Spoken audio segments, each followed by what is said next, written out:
This is Dennis Wing doing a part 2 of the video I did last week on Displaced 16th note triplets a la Mike Longo's Rhythmic Nature of Jazz. This specific rhythm that I'm going to display on the screen right now. It consists of displaced 16th note triplets as well as regular 16th notes.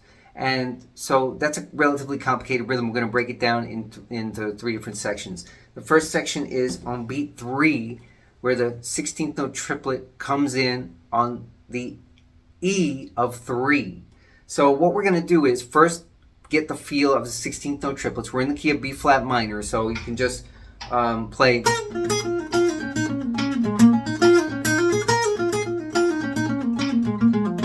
So just get used to that feeling, and then we're going to get used to the feeling of just regular 16th notes. So that would be 1 E and a 2 E and a 3 E and a 4 E, or taka demi, taka demi. So those are the 2 elements, which is so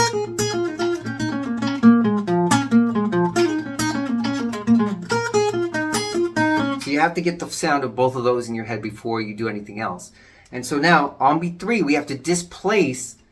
Here we can use the guitar's binary. If you play guitar, this can apply to any instrument, but in particular guitar has like a binary thing of up and down. So if you keep the 16th notes at 1 E and a 1 E and a, where the E's and U's are up and the 1s and the N's on the beats and on the N's are down, then it can help because you're going to recite the 16th note triplet on the up and end it on the up. The 4th note is on the up. In other words, if you were doing 1, 2 E and a 3 E and a 4, and it's so watch what happens on the 3rd beat. I'm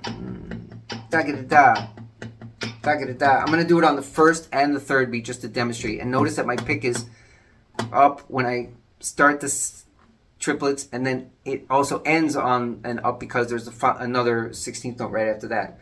So it would sound like this. Ta-ga-da-da, ta-ga-da-da, ta-ga-da-da, ta-ga-da-da, ta-ga-da-da, and then just play that on like the 1 and 3, like.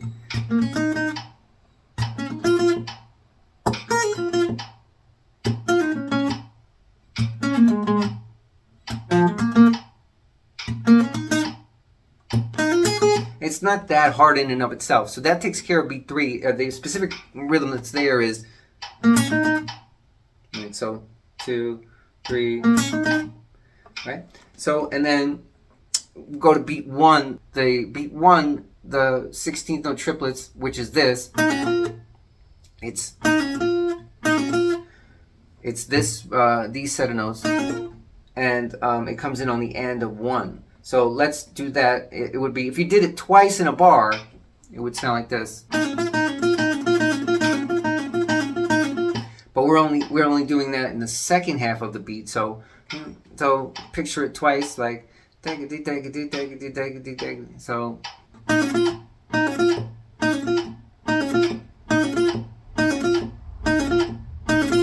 Okay, and then now we're gonna put the 16th notes in on the last 2 16th notes of beat 4 into the first 2 16th notes of the following beat 1. So it'd sound like this, and the notes are just E flat and D flat. So it'd be like.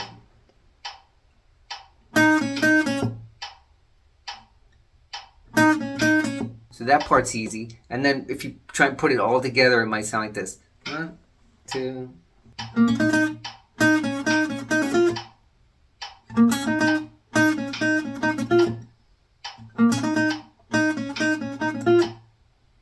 Okay, and so once you get the sound of that, you may not have to count intellectually like we did for every single tempo, but I am going to bring it up from 7. That was set 70.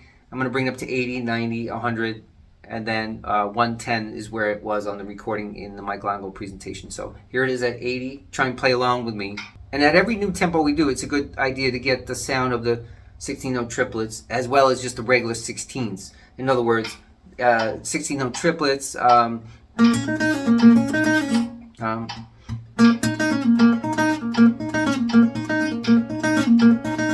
then the 16ths. So you have. So here we go at 80. 1, 2.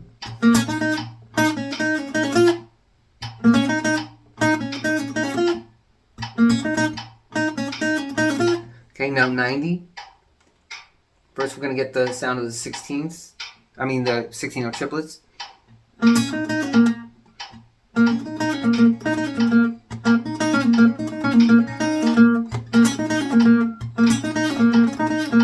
And then the 16th. Putting that together. 1, 2.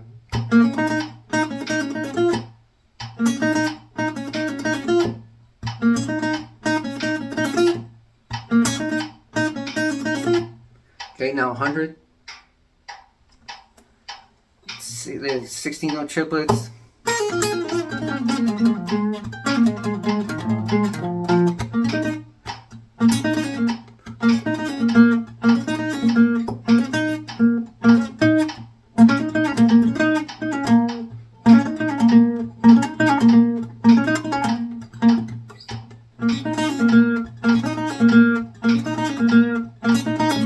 And then here's the 16ths.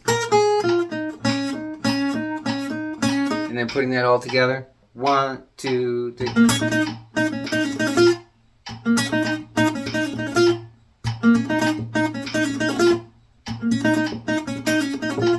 Alright, and then here's a 110. First the 16ths. And then the 16ths itself is.